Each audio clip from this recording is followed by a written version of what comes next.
Vamos a orar. Señor, tú eres nuestro Dios y tan solo queremos hacer lo que tú nos mandaste a hacer: adorarte en espíritu y en verdad, y traer ofrendas delante de ti como una representación de nuestra gratitud por todo el bien que tú has hecho para con nosotros. En verdad que cualquier cosa que sea representa muy poco ante lo que tú has hecho. Y también, Dios, queremos predicar tu palabra y dar testimonio de lo que tú dijiste y de lo que tú has hecho en nuestras propias vidas. Por eso ahora, disponerme a predicar tu palabra, te ruego que sea tu Espíritu Santo tomando control de mi cuerpo, de cada palabra que salga de mi boca, y que esa palabra llegue a cada corazón según la necesidad y el propósito por el cual la has puesto. En el nombre de Jesús. Amén. Amén.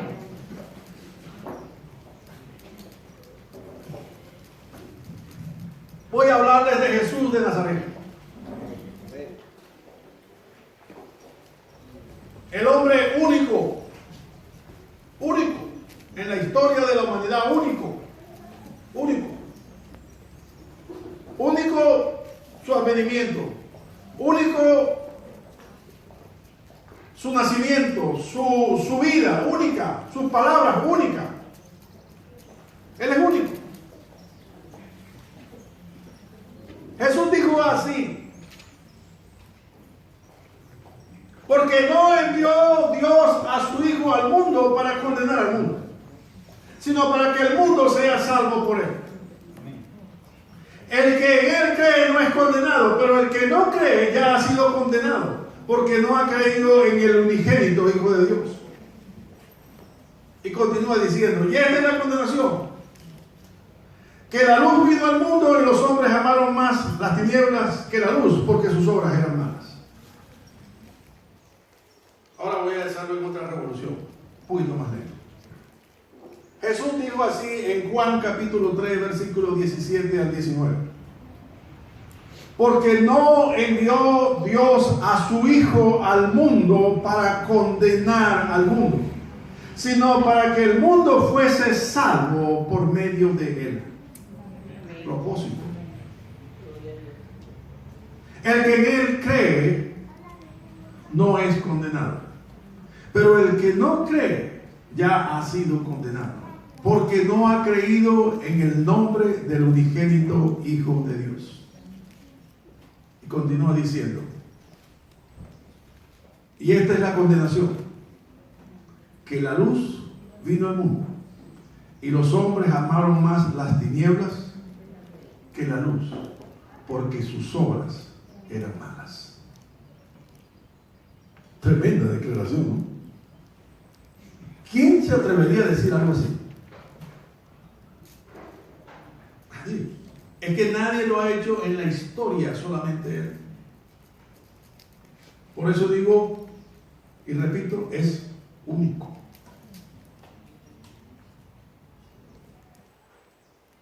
Voy a titular el mensaje: la inercia del campo espiritual.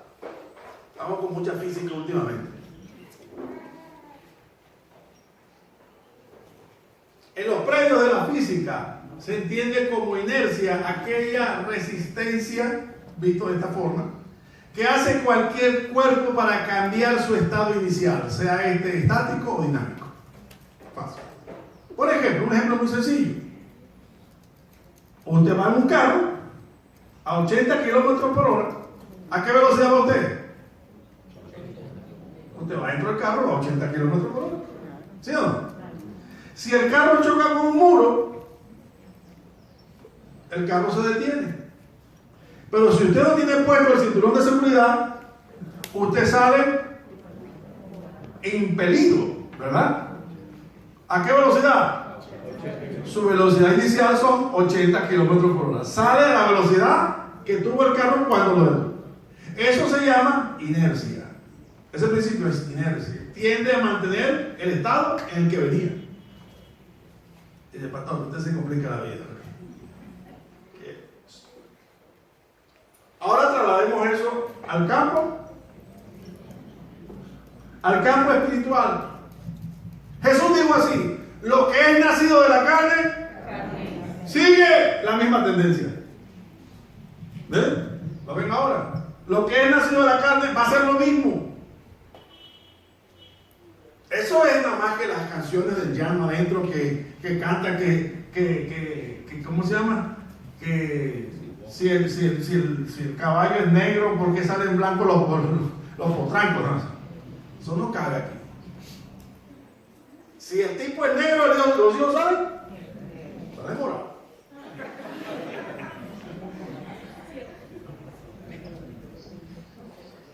Yo nací medio morado. Sí.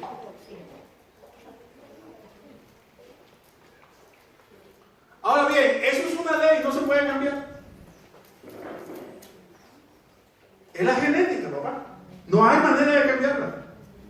¿Me entiendes? Yo quisiera tener una larga cabellera así que me peinara por la mañana. Pero papá era pelón. Y mi abuelo, de parte de madre, también pelón. Y de parte de mi papá, también pelón. ¿Cómo saben los muchachos? Mi papá era moreno, un poco más maiciado que yo. Yo tenía que salir moreno. Mi mamá era blanca como la leche, pero salieron unos hijos café con leche, marrón oscuro y blanco. Pero es la genética. Entonces por eso dijo el Señor: lo que es nacido de la carne sigue la misma tendencia, tiende a mantener la misma tendencia. Las variantes son muy pocas. Así que nosotros no podemos cambiar eso. Eso es ley universal, eso está en la ley. De tal manera que si trasladamos eso al campo espiritual, dice así, que en Adán todos fuimos constituidos pecadores. En pecado me concibió mi madre, dice el salmista. ¿Cómo sale el niño? Quizás no tiene conciencia hasta los 2 o 3 años, pero ya cuando comienza a tener conciencia de las cosas, ¿hacia dónde tiende? ¿Para dónde camina? Hacia hacer lo mismo que hacían sus padres, sus abuelos, sus ancestros. Así que en nosotros no hay manera, ni hubo manera, ni habrá manera del hombre que en algún momento sienta la necesidad de cambiar. No podrá cambiar. ¿Por qué? Porque hay una ley en su cuerpo que se revela contra su razón. Si nosotros, óigame bien, si algún hombre hubiese podido ser salvo por su propia cuenta, estaríamos todos reclamando nuestra cuota. Así sea del 1%. De tal manera que Dios no se llevaría la gloria total, sino el 99% es tuyo, pero el 1%.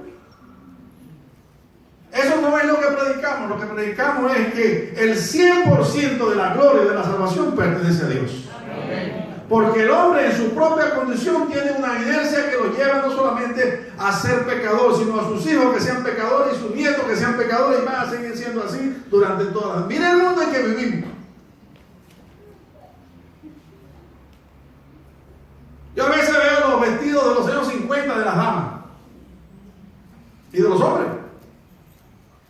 Hay un video que está rodando por ahí de una filmación que hicieron los hermanos, creo que se llaman Muriel o algo así, del año 1890.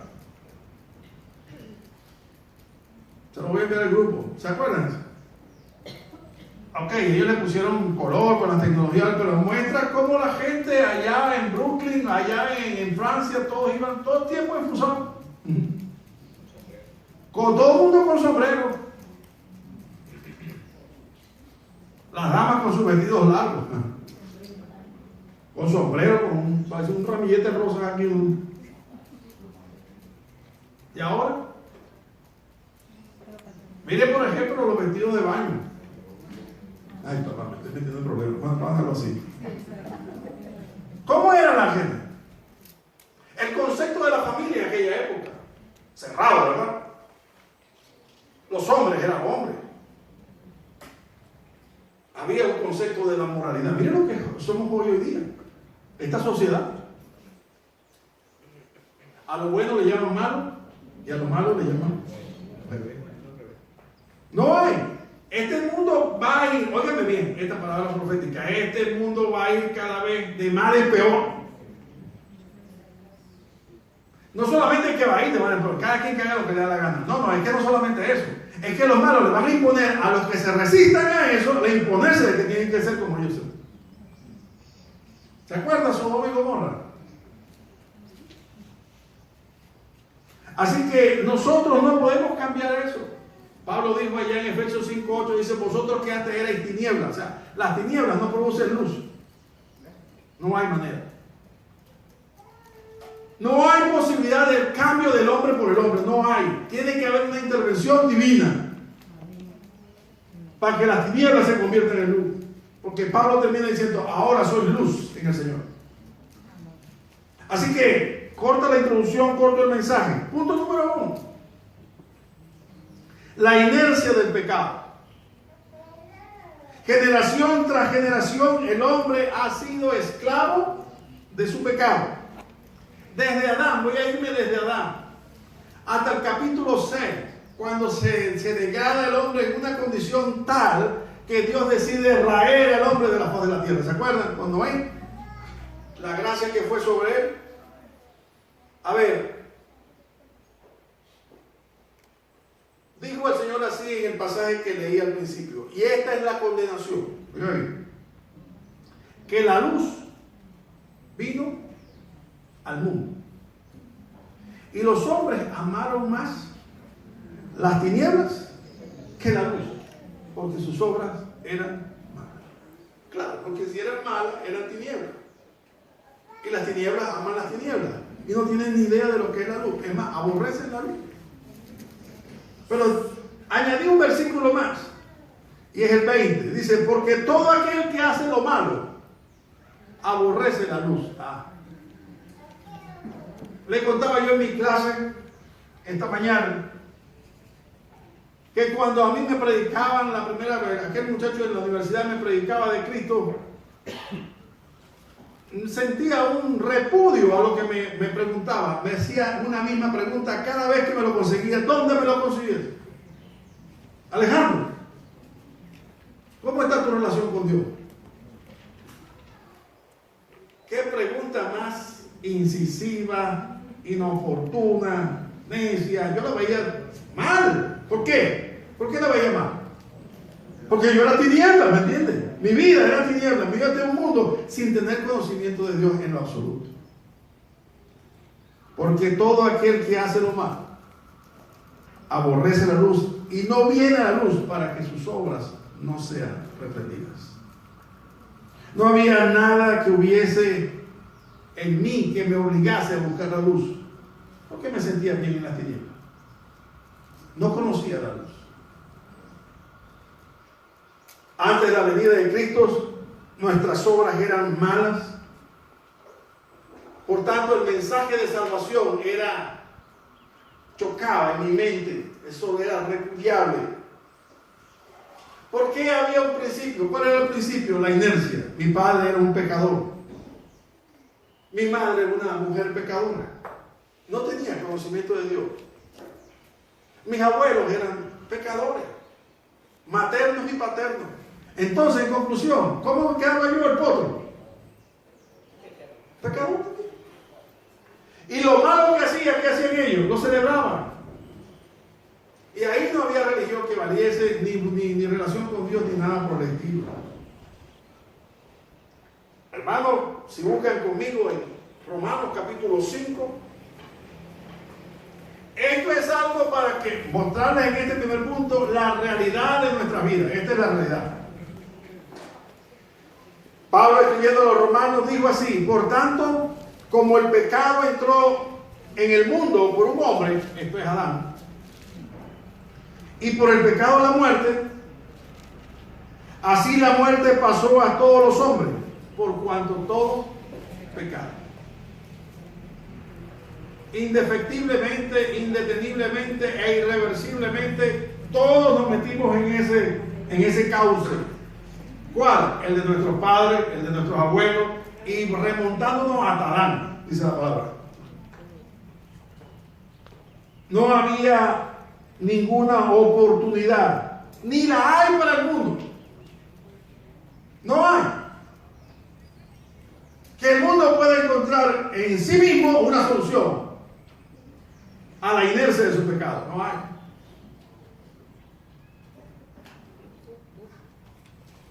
Así que todo cuerpo en ese estado inicial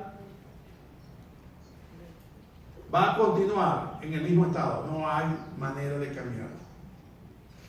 Y es por eso que Jesús dijo, porque no envió Dios a su Hijo al mundo para que el mundo siguiese en ese curso, para condenarlo, sino para qué, para salvarlo. No envió Dios a su Hijo al mundo para condenar al mundo, sino para que el mundo sea salvo por medio de él. Amén. Así que hay una buena noticia. Díganme. Amén. Hay una buena noticia. Amén. Que Dios ha intervenido para cambiar la inercia del pecado. Amén. Gloria a Dios. Dios ha intervenido porque envió a su Hijo no para condenar al mundo que va rumbo al pecado y a la muerte, sino para que el mundo sea salvo.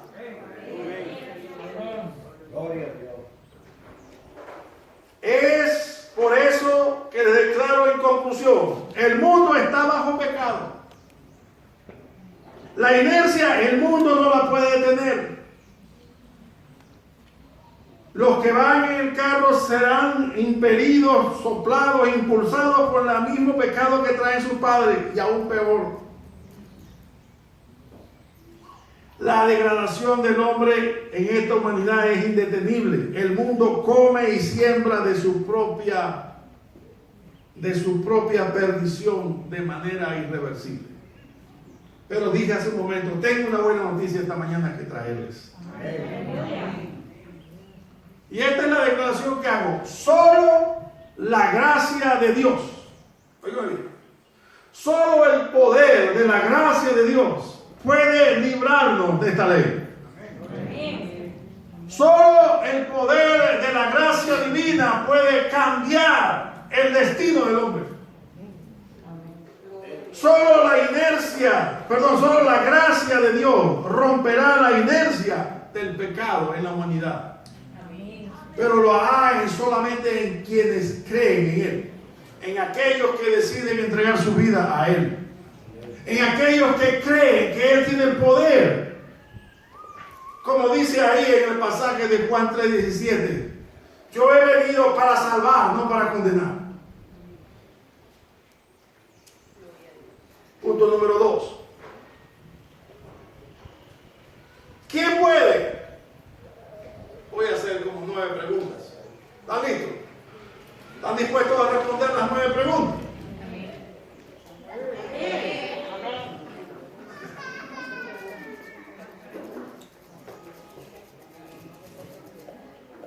¿Quién puede romper la ley del pecado? Diga conmigo, Cristo Jesús. ¿Quién puede romper la ley del pecado? ¿Quién puede cambiar nuestro destino? ¿Quién puede transformar nuestro desierto en una tierra que fluye leche y miel? ¿Quién puede cambiar nuestras tinieblas en luz? ¿Quién puede dar vida a los muertos? ¿Quién puede perdonar de pecados? ¿Quién puede hacer fructífero el vientre estéril? ¿Quién puede alimentar a 5,000 con 7 panes y 2 peces? ¿Quién puede hacer caminos en el mar? ¿Quién puede sanar la lepra con tan solo decir quiero ser limpio? ¿Quién puede decir levántate, tus pecados te son perdonados? ¿Quién puede decir podéis destruir este templo pero en 3 días lo levantaré? ¿Se dan cuenta por qué es único? Porque Él es único. Si yo tuviera que llamar a unos testigos, llamaría a Bartimeo. Bartimeo, ven acá. Testifica delante de él. ¿Se acuerdan del ciego Bartimeo? O el ciego de Juan capítulo 9. Si yo tuviera que llamar a una mujer, llamaría a la samaritana. Cuéntame, ¿qué fue lo que hablaste con ella? ¿Qué fue lo que te dijo? Me declaró toda la verdad. Juan 4:18, porque 5 maridos ha tenido, el que tiene ahora no es tu marido. Ve y busca a tu marido. Dice, Señor, no tengo marido. Si yo tuviera que llamar a muchos testigos, llamaría a aquellos 5,000. ¿Cómo comieron ustedes pan con solamente 7 panes y 2 peces? Y lo hicieron esos sándwiches mejor que los de Burger King, ¿verdad? De pescado que venían antes. Y comieron hasta saciarse. La semana pasada yo le decía a una hermana, mire, todos jóvenes que están aquí, mocetones de 14 años, si usted lo invitaría a almorzar, ¿te acuerdas, Beatriz? Yo dije, ¿qué le daría de almuerzo? Y la hermana muy sabiamente dijo, pasta. Claro. ¿Es que eso no le va a salir con un sándwichito? Ahora, 5,000 hombres, ¿qué tamaño era el sándwich que se comieron?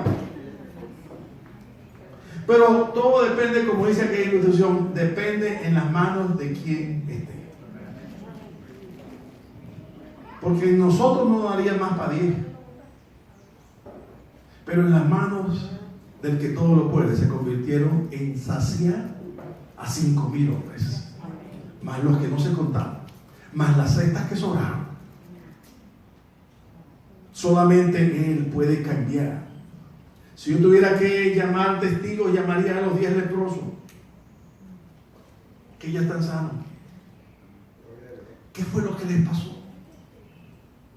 Dirían ellos, a nosotros se nos caía la carne en pedazos por nuestra lepra. Pero nosotros le gritamos a Él y dijimos, ten misericordia de mí, Jesús. Y Él nos dijo, vean y presenten al sacerdote y den la ofrenda que mandó Moisés por la sanidad de la lepra. Y ellos fueron. Y cuando íbamos, pastor, sentíamos algo que nos iba regenerando los tejidos, los nervios, los cartílagos, los huesos, todo, la piel se nos transformó. Si yo tendría que llamar a alguien de peso, llamaría a Naamán. ¡Naamán! Háblanos aquí en español. Es decir, ¿qué fue? ¿Por qué te bañaste allá y te sumergiste en el río? Porque yo tenía un criado que me dijo, bueno, pero si caminamos todo lo que caminamos para llegar hasta acá, ¿qué cuesta echarle un zambullonte? ¿Qué cuesta hacer lo que te dice el profeta? Pues zambullete en el agua 3 veces. ¿Qué haría usted si se encuentra con Naamán? Yo voy a decir lo que usted, permítame abusar. Yo voy a decir lo que usted haría. Por lo menos usted le tocaría en la piel y dice, ¿cómo te quedó? Tersa. ¿Sabe? Cuando Dios entra en la vida de un hombre, cambia radicalmente. Seguramente Naamán, voy a especular, tendría 50 años. Pero dicen que la piel le quedó como la de un niño. Tersa. Tus tinieblas, mis tinieblas se transformaron en luz, dice Efesios 5:8. Él es el que tiene poder para cambiar la inercia del pecado. Un día, porque habrá un día. Dice, donde esto corruptible se vestirá de incorrupción y esto mortal se vestirá de inmortalidad. ¡Wow! ¿Qué sería? Estamos agobiados por lo que nos pasa hoy, pero pensemos solamente en ese día. Porque ahí comienza ¿qué? Nuestra eternidad en el cuerpo transformado. ¿A quién llamaremos como testigo? Yo llamaría como testigo a un fulano que anda por ahí que estuvo en los lugares, en las laderas de Gadara, al gadareno. Seguramente el gadareno me diga, pastor, no me llame gadareno, llámame Miguel. Esa era mi otra vida, que los demonios controlaban mi vida y ni aún las cadenas me podían detener. Pero un día, una noche, vino Jesús y atravesó todo el mar de Galilea y llegó a la región de Gadara y caminó toda la noche y en la madrugada me consiguió. Él transformó mis tinieblas en luz. Él tiene poder para librarme de todos los demonios, de la legión de demonios. El Señor dijo así. Y lo dijo, y es el único que lo ha podido decir, por eso Él es único. El Espíritu del Señor está sobre mí. Leyendo al profeta Isaías, dice Jesús en la sinagoga. Por cuanto me ha ungido para dar buenas nuevas a los pobres. Y me ha enviado para sanar a los quebrantados de corazón. Óigame. Un corazón quebrantado. ¿Quién puede sanar? Solamente Cristo. Un corazón afligido, un corazón enlutado, un corazón destruido, solamente Cristo puede reedificarlo y hacerlo nuevo. Me ha enviado para sanar a los quebrantados, a pregonar libertad a los cautivos. ¿Quién puede sacar a alguien de las drogas? Diga Cristo. ¿Quién puede sacar a alguien de la prostitución, de la degradación moral, sexual? Solamente Cristo. Me faltó invitar a alguien, ¿verdad? Lázaro, testifica. ¿Qué diría Lázaro? Yo estaba en agonía y le dije a mi hermana, ven, llama a Jesús, que venga, Él puede sanarme. Salieron corriendo. Móntense los camellos y llegaron 4 días del pueblo. Jesús, ven. Ok, dile que ya voy. No, pero móntate en el camello para ir rápido. Ya voy. Quieto. Al 4.º día se parece Jesús. Claro, las mujeres son mujeres. Señor, si hubiese estado aquí, mi hermano hubiese muerto. Esa es la bienvenida. Jesús, quieto. Tu hermano resucitará. Y va la otra hermanita y dice lo mismo. ¿Dónde le pusiste? Pero, ya, aquí, yo estoy hablando de Lázaro. Lázaro, ¿cómo fueron tus 4 días? Hermano, yo sentí un momento que la energía se salió de mí. Hasta ahí me acuerdo. Mi cuerpo fue degradándose, se infló. Los gusanos llegaron a comerse, las bacterias. No, ya acabó el plano. Pero ¿saben qué, hermano? En medio de eso yo escuché una voz con autoridad que me llamó, que me dijo: Lázaro, ven fuera.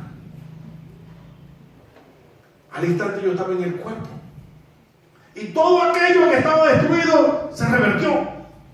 Y yo estaba sano, yo no tenía dolor. Y ahí de brinquito en brinquito, porque estaba atado, salí y Él dijo: desatarle y dejarle ir. ¿Te impactaría ese testimonio de Lázaro? El Señor dice: el Espíritu de Dios está sobre mí. Me ha enviado para sanar a los quebrantados de corazón, a pregonar libertad a los cautivos, a dar vista a los ciegos, Bartimeo, a poner en libertad a los oprimidos, Gadareno, a predicar el año agradable del Señor. Por eso es que quiero anunciarles el fin del mundo. Nos acercamos al fin.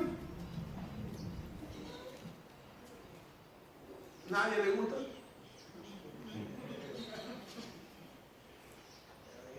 He aquí, yo estoy con vosotros hasta... ¿Quién lo dijo? El mismo que dijo: Lázaro, ven fuera. ¿Tiene autoridad o no tiene autoridad? El mismo que dijo: quiero ser sano. Entonces su palabra es veraz, ¿sí o no? Y si Él dijo que hasta el fin del mundo habrá un fin. Y no hay cosa que se detenga. Si usted lee Génesis capítulo 6, usted se da cuenta que el mundo iba degradándose, pero a una velocidad estrepitosa. Y Dios envió un juicio. Y en Sodoma y Gomorra querían abusar de los ángeles que habían llegado, y ese Dios, salgan de aquí porque Dios ha decidido que habrá juicio. Se acabó. Si alguno piensa que Dios no existe, le voy a mostrar que Dios sí existe. Bueno, ahí tiene la primera generación en el capítulo 6 de Génesis. Y ahí tiene lo que pasó con Lot en el mismo libro. Cómo Dios libró a Lot y a su familia de aquella sentencia. Por eso es que no diga se volvió loco el pastor. No, no me voy loco. Estoy más cuerdo que nunca. Nos acercamos al fin de la humanidad. Vea todo lo que usted quiera ver por YouTube, vea los canales que usted vea, lea los libros que usted vea, se da cuenta que el hombre quiere ser Dios. El hombre quiere ser Dios. Está construyendo su propia torre de Babel. Y que Dios dijo, hasta aquí.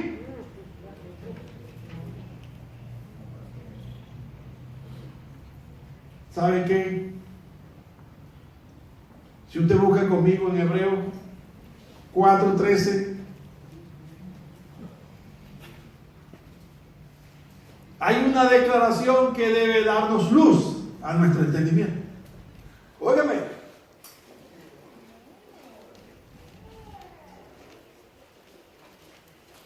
Ya a manera de ir terminando, estoy diciendo que hay una condición de la humanidad que llamo una inercia espiritual que nos lleva a pecar. No porque nosotros nacimos queriendo hacer el pecado, no, sino porque nuestra genética, tanto biológica como la herencia espiritual que tenemos, la influencia, dice la autora, influencia generacional del pecado, nos hace pecadores. Y eso lo defino como una inercia que nos lleva no solamente a nosotros, a nuestros hijos, a nuestros nietos, a todo aquel que no tenga a Cristo en su vida y que la palabra de Dios no sea real en su vida, a pecar igual que lo hicieron los antepasados. De manera indefectible. No hay manera.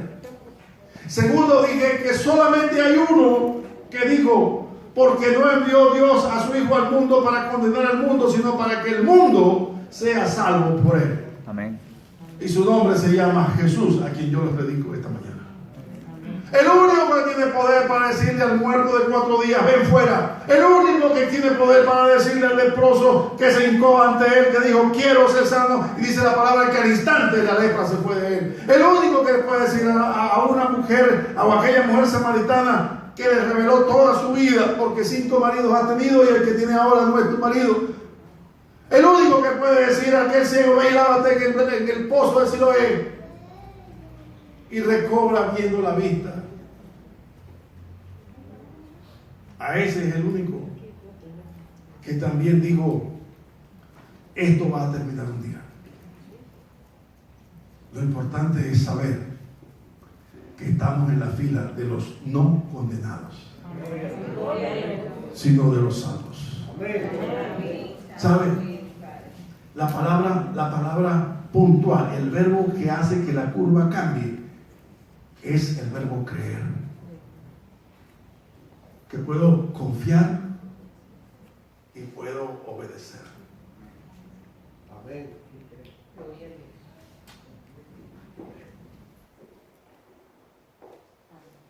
Pero eso no lo hace usted. Hay un texto aquí. Óigame bien. No lo escribí yo, lo dijo él. Él dijo así, mis ovejas oyen mi voz y me siguen y yo les doy vida eterna. Pero la promesa está aquí, y no perecerán jamás. Segundo, y nadie las arrebatará de mi mano. Tercero, mi Padre que me la dio es mayor que todo. Y nadie, óiganme bien, nadie, cuando dice nadie, no es nadie, las puede arrebatar de la mano de mi Padre. Son mías.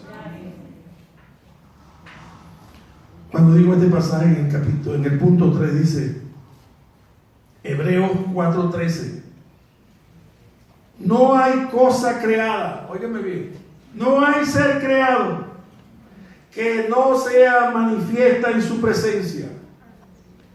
Antes bien, todas las cosas están desnudas y abiertas a los ojos de aquel a quien tenemos que dar cuenta. Habrá un día que habrá que entregar cuenta de qué fue lo que hice mientras estaba en el cuerpo, sea bueno. Por eso cuando nosotros hacemos estos días de domingo es un día de fiesta para nosotros. Es un día de gracia. Porque le ofrecemos que usted pueda escuchar la palabra, que usted pueda sentir en su corazón el llamado de Dios.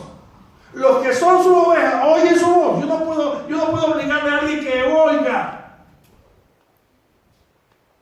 Si para esa persona más importante es el celular, yo no puedo obligarla. Pero dice la palabra que los que son de Dios, la palabra de Dios atienden. ¿Cómo puedo cambiar eso? Lo dice. Los que son de Dios, la palabra de Dios oyen. Así que voy a extender una invitación esta mañana, en el nombre de Jesús. A todo aquel que quiere esta mañana reconocerle como lo que Él dijo que es el Salvador. Y ahora diga, me apropio de Él como el Salvador de mi vida. El que puede cambiar la lepra de mi pecado en un cuerpo sano. El que puede cambiar mis tinieblas en luz. El que puede cambiar mi ceguera en vista. Creo en Jesús. Y mi corazón se hincha de gozo al saber hoy que su gracia es sobre mí. Yo quiero entregar mis cargas a Él, porque Él es el único que tiene autoridad y poder para cambiar toda mi vida y aún mi eternidad.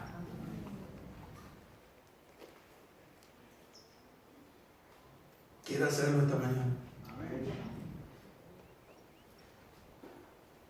Yo quiero guiarle con una oración. Óigame bien.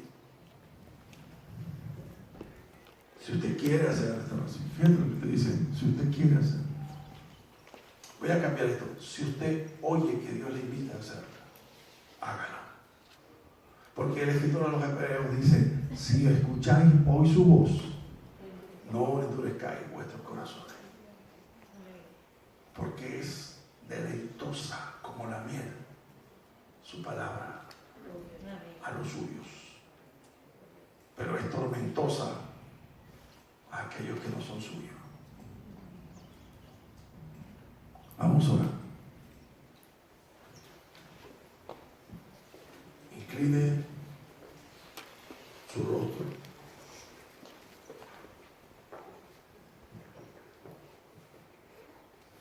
Y ahí donde está, diga así: Señor Jesús, reconozco el pecado en mi vida.